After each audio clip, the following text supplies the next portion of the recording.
Well, at the age of 29, you'd expect 5 shutout innings to be the thing that seals your first major league win. Not for this team. The inconsistent offense showed up tonight, and Yankee Stadium Lite. Let's talk about it on this edition of Locked On Astros. Yainel Diaz, this is Locked On Astros. Hello and welcome to Locked On Astros, your daily Astros podcast. Here are your hosts, Eric the Man Huysman and Brett H-Town Wheelhouse Chancey. Hello, everybody, and welcome into this edition of Locked On Astros. I'm H-Town Wheelhouse. You know where to find me at H-Town Wheelhouse on X, Instagram, and TikTok, at Stros411 on X, on Facebook and Instagram, and back to the bullpen on X, on Instagram, on iHeartRadio, wherever you get your podcast. And no, that is not Eric the Man Huysman next to me. That is Trevor, the Power Hour Hauer from Buffalo, New York, back with us. Trev, you and I just got through doing a playback live. Tell everybody where they can find you and what do you do right now? Because you work at a radio station up north. I do. I'm in the Great White North of Buffalo, New York, baby. But you can find me on Twitter at Trev Hauer, TREVHAUER. I'm the traffic reporter for News Radio 930 WBEN up here in Buffalo, doing the mornings and afternoons. But I'm always still keeping up with my Stros, too. I got to get up early. I got to stay late sometimes. But you know what? I still always find time to watch these guys. So there's no one in this area that's more loyal to the Stros than me. So you can count on that. That's right. I love it. And especially after a game like this, where everybody seems to be down in the dumps, brutal. But, you know, this episode is brought to you by Monarch Money. And they help you take control of your finances with the Monarch Money. Use the code LOCKEDONMLB at monarchmoney.com for 50% off your first year. I will tell you more about that in our first break. But let's get right to it. Like the fans say, stinky poo-poo. Yeah. So frustrating. Truly tragic. That's what happens when you only score 2 runs on 9 hits. And that's what we're going to talk about in the second segment. So tonight we're going to hit on Brandon Walter first, because throwing 5 shutout innings or a shutty over 5 innings is what you want from your starting pitcher who's making a spot start. And then in the second segment, we are going to tackle the Astros scoring early but not enough and how that's kind of been a trend.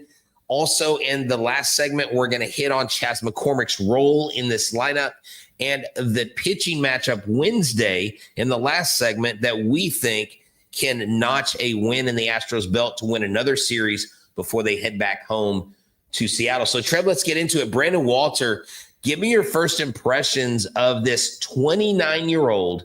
Now, he had pitched before, okay, but he had never started a game. 29 years old. 10 years, basically, he's been grinding, and he finally gets a chance to start, and he looks superb tonight.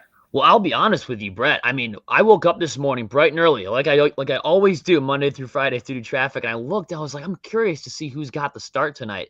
And I see Walter. He doesn't have an ERA or doesn't have any stats or anything, and I'm like, is this a typo or whatever? And then I remember seeing on the Sugarland Space Cowboys Twitter account, I'm like, oh, this dude was a dealer in AAA. I'm like, we might see something good out of this. Then I see he's a lefty. And I'm like, oh, Tampa Bay can't hit lefties to save their lives. And, man, he came out and he did everything. He was using that sweeper. He had the four-seamer going. He had the cutter going. I mean, when we were kind of breaking it down and analyzing it during the game, but whenever he would throw the ball and tip the strike zone, those were the nastiest pitches.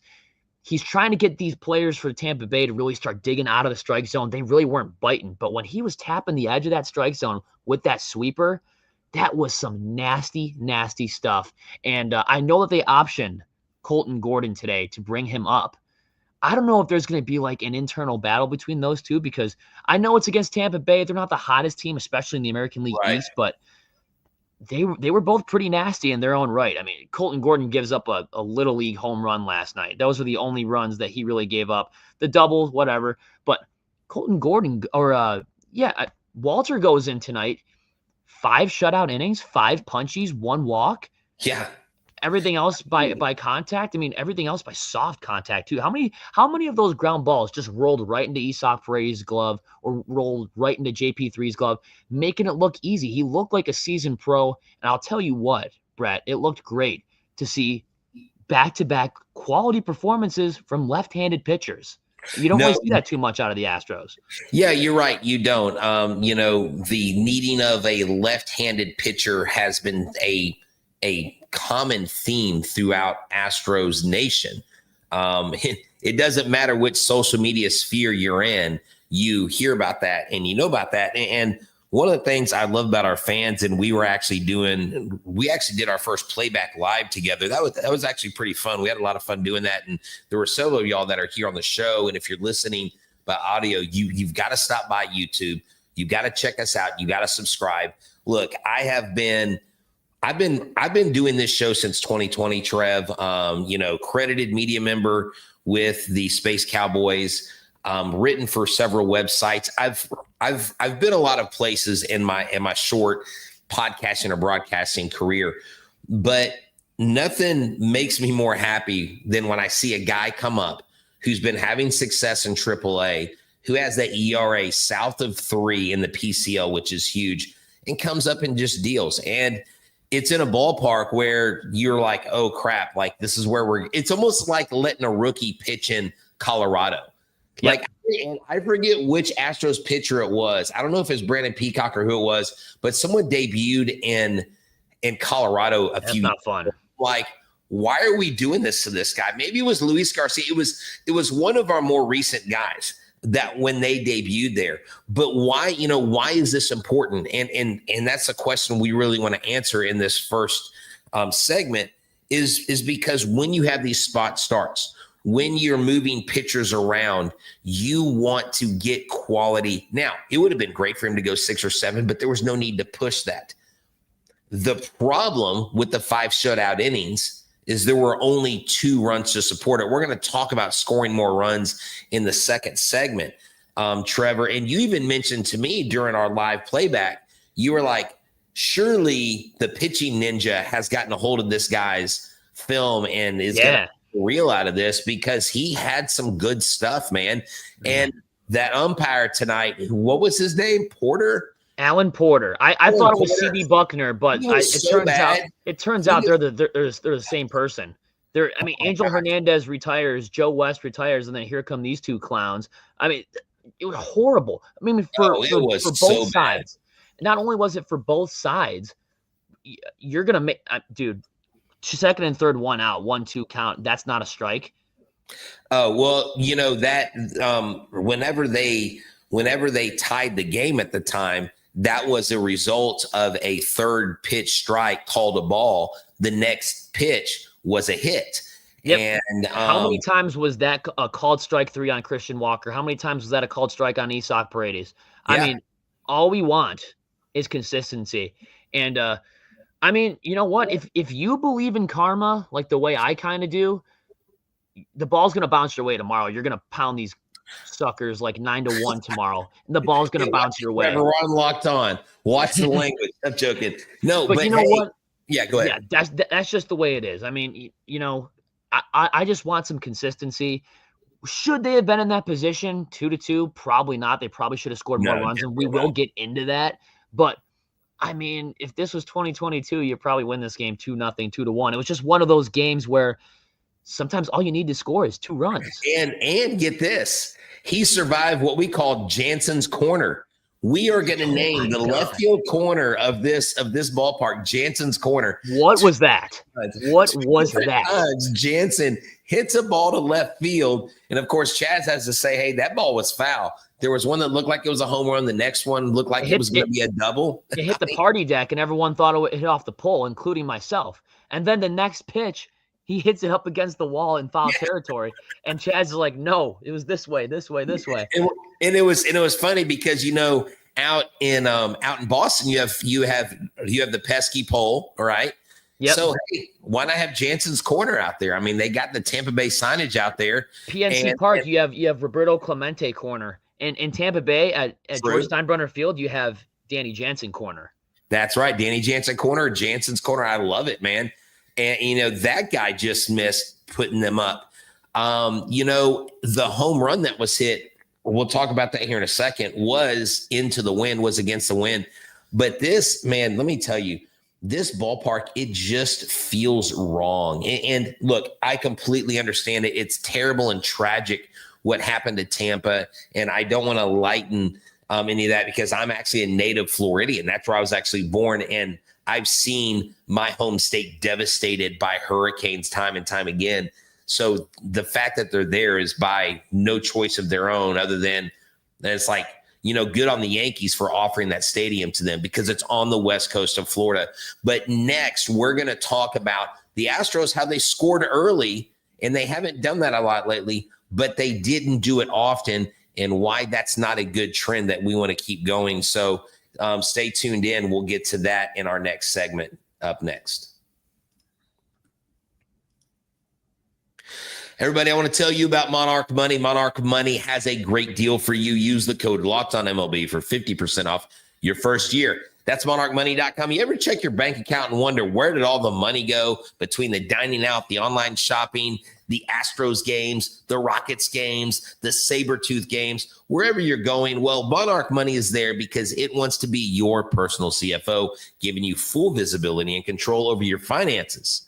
Monarch Money isn't just a budgeting app. It's a complete financial command center, and you can track all your accounts, investments, and spending in one place, so you stop just managing your money and you start building wealth. Look, I can tell you that Monarch Money is something I love because it helps me understand where that money's going, the food delivery, and it helps me budget smarter. It also helps me, instead of going through multiple apps, my credit card has an app, my bank has an app. No, Monarch is all in one place. And you know that if you and your partner are into, like, you guys are like, we've got these accounts, this one's shared, this one's not, it can cause like a lot of strife in a relationship. Well, with Monarch Money, it can be smoother. It can be something that's shared, whether it's personal accounts, setting goals, set money aside for vacations. So take control of your finances with Monarch Money. Use the code LOCKEDONMLB and go to monarchmoney.com for 50% off your first year. That's monarchmoney.com, code LOCKEDONMLB for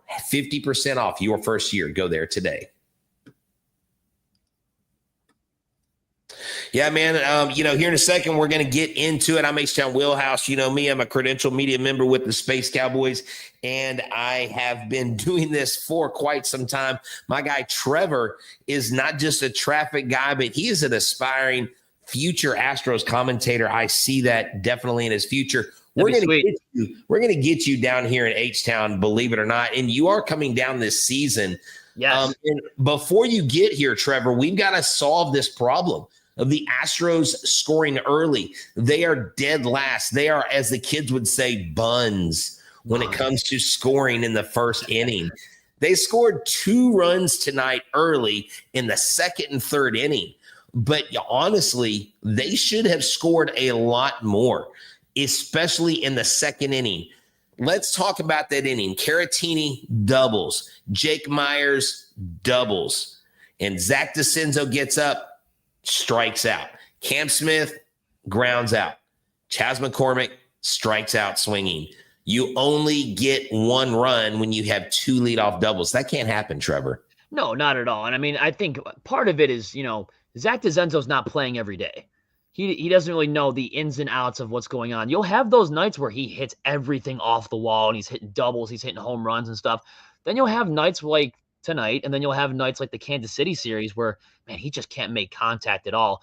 I would have been all right with playing small ball there in the second inning. I mean, obviously hindsight's 20/20, and you're not really thinking about these things during the game, especially in the second inning when it's only 1-0. But if we can get Jake over to third, like you mentioned before, Cam Smith grounds out, that runner goes home. We're up, 2-0, and then Isak Brady hits the home run to go up 3-0.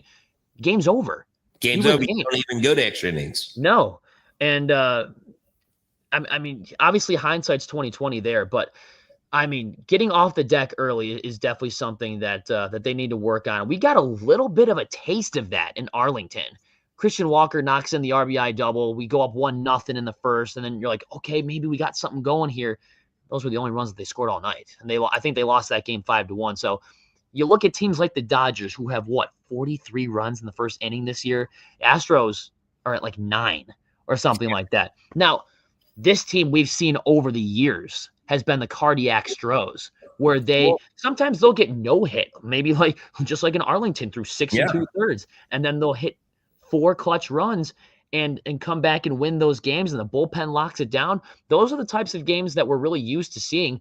But sometimes that's kind of where they get their motivation from, playing from behind. But it would be nice to build on that early lead, put them in a hole, and really just put them in this, we have to play catch up mode. We have to swing at everything. We have to be aggressive. That leads to a lot of strikeouts, though. I think you're going to get a little bit of a preview of that tomorrow. I think the offense is pretty heated. I think the pitching's pretty heated. They truthfully had a chance tonight. They should have had an extra chance with those runners on second and third with 2 outs. That would have at least given us a 50-50 chance. Their blood's going to be boiling. Look out for the first inning, second inning. The bats are going to be swinging tomorrow, and they'll be more aggressive than ever. I don't think that they're going to leave the stadium tonight with their heads up. I think they're going to be, coming into the building tomorrow angry, full of steam, getting ready to hit everything, getting ready to squash the Rays. That's what frustrates me. Yeah, exactly. Get off the deck early. I feel like sometimes you could turn the game off. You feel like, oh my God, we're not hitting anything through 5 innings. I can go do something else. Then you pick up your phone again. You see the lock screen says the game's tied, and you're like, oh my God, like where's this coming from? They do have 13 come from behind wins. I think it's only second to maybe the Yankees. That's crazy. I know the Mariners have a lot of come from behind wins, but sometimes you got to draw first blood. Now, early on, there were a couple games where they scored 3 or 4 runs in the first inning, but they've only scored like 9 runs total all season long in the first inning. Now, some of that may have to do with you faced a lot of solid pitching, but then again, at the end of the day, it's not about it. Well, it is about the pitcher who's on the mound, but it's also about how you execute, and you've got to get one over on somebody at some point. Cam, my guy Cam here says 9 hits should have equaled 9 runs. You and I talked about that before the game, and why are they not scoring often? Well, when 6 of your 9 hits are singles and you only have 3 extra base hits and the home run is a solo shot and you have 2 doubles in the same inning, and those are your only extra base hits in a stadium where you should be exploiting that right field wall and not chasing pitches and waiting for that pitch, that is what dooms your offense. And the reason why this is so detrimental to the team we're talking about here in the second segment is back in the first segment when you had Brennan Walter with the 5 shutout innings, the bullpen comes in, they give up the 3 runs, but giving up 3 runs you would think wouldn't do a team in. They should have scored more runs. They didn't do enough, and this team simply is just its own worst enemy. I do agree with you, Trevor, however, on the game tomorrow, because you have a matchup of Taj Bradley, who's very hittable. You have Hunter Brown, and Hunter Brown is really, he went from plus 1,500 in the Cy Young race in most of the sports books to like plus 400. So he's right behind Skubal right now in the AL for the Cy Young award. And I know it's real early. I know it's mid-May, but Hunter Brown has just been dependable. I am confident that they come out tomorrow, that they flip the series back in their favor, and they go home winners 2 of 3. You won a series, come home. Hopefully Seattle can get bit tonight by the White Sox and lose. They're losing 1-0 right now at the end of the 6th. So hopefully their offense can be quiet and you can squash Cal Riley. But what we want to do this next segment is we want to talk about Chas McCormick's place on this team, because he shows up, he's on this team, but he doesn't seem to really have a place. And we want to talk about the matchup a little bit more with Brown and Taj Bradley here in this next segment. We'll talk about it.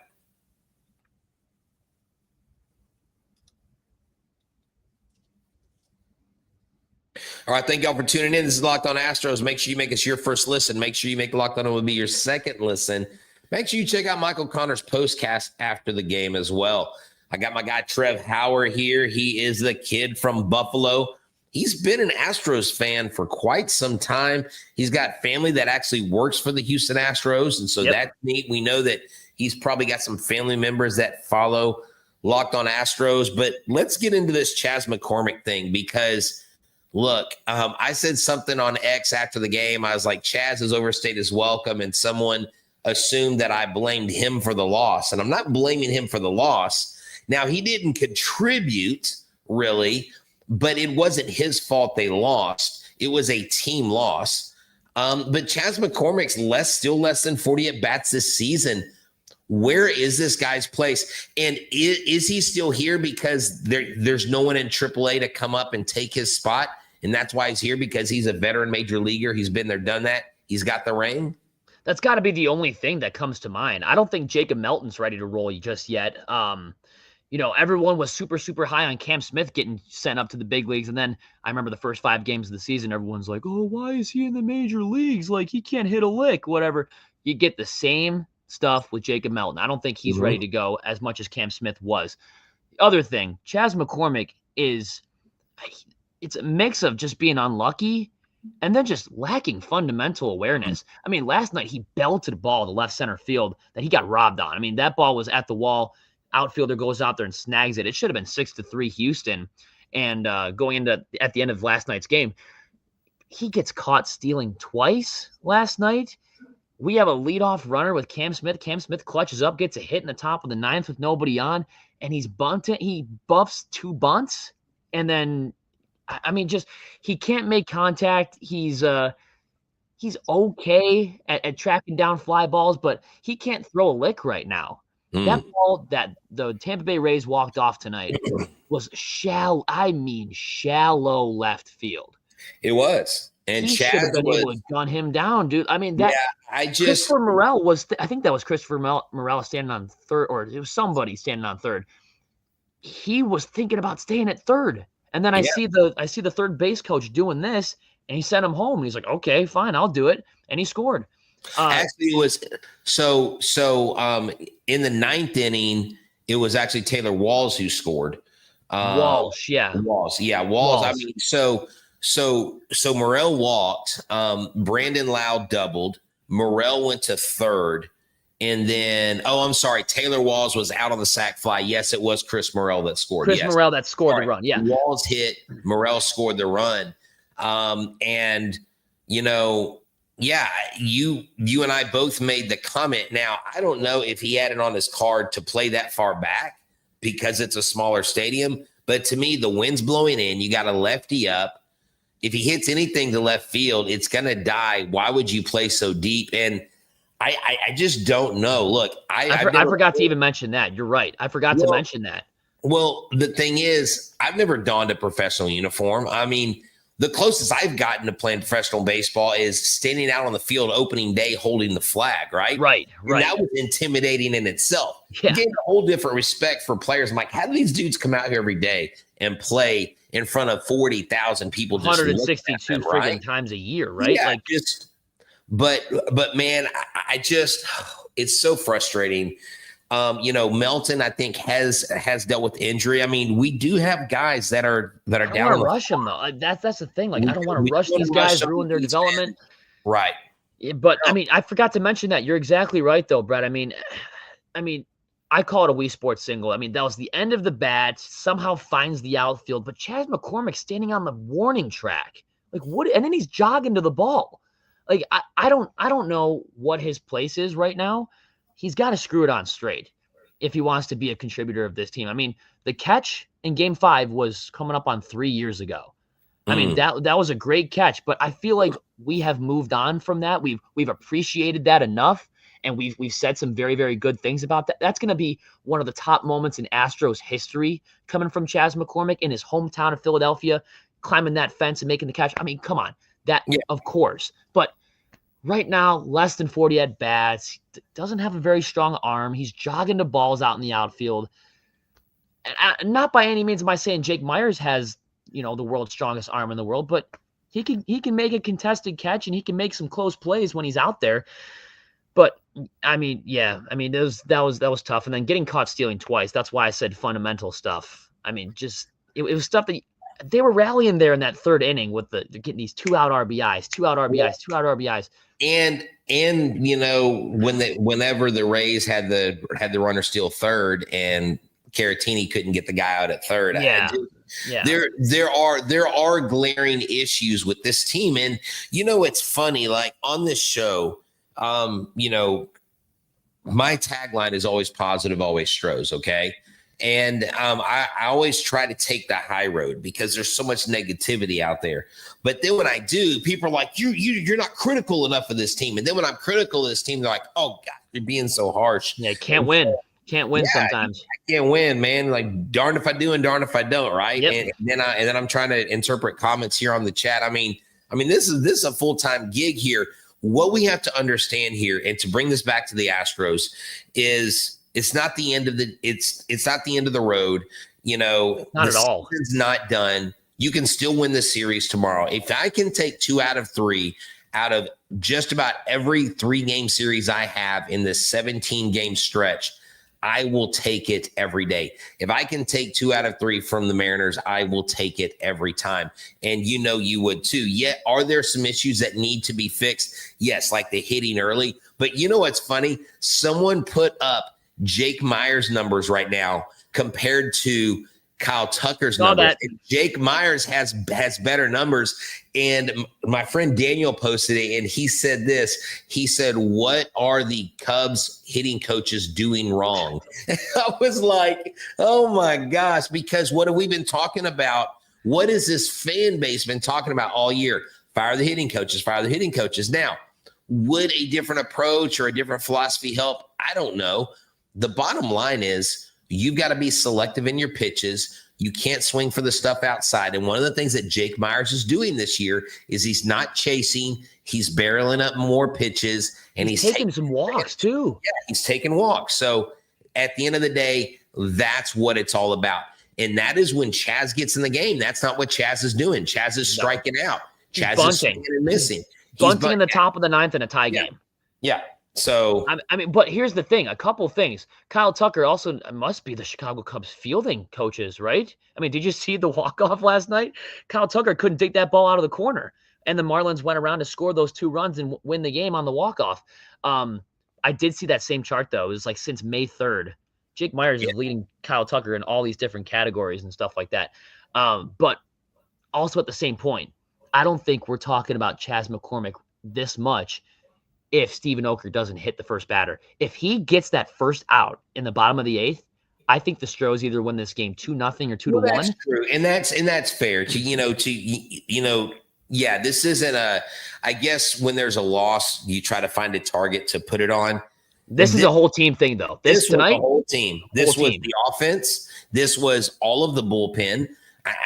This is just it's even beyond the Stros. This is the men in this is the umpires, the men behind the plate too. Everything that could have gone wrong in the last 2 games went wrong. Can we blame the fans yelling Jeter? Or were they yelling? What was that about? Oh, and one of the fans in Tampa Bay calling his former player that he used to support, Aesop Paredes, Isaac. Come on, Tampa. Be better than that. You'd be better off in Tampa, Isaac. You guys don't even know your own players. What are we doing? It's just like David Raymond calling him Yandy Diaz instead of Yainer Diaz. Yandy Diaz breaks the no-hitter in Arlington. Well, hey, let's talk about let's wrap this podcast up tonight because this has been great. Thank you for coming on. Eric actually is working. He worked graduation tonight at our local high school, and he handed out over 1,000 programs and had to cover for people that weren't doing their job. I told Eric, take the night off. Him and I will be back tomorrow night. He's going to go solo because I will be busy doing other things Thursday night. Tip the cap to Eric. That's Huysman, right, man. Eric, the man Huysman. The man. And don't forget about it.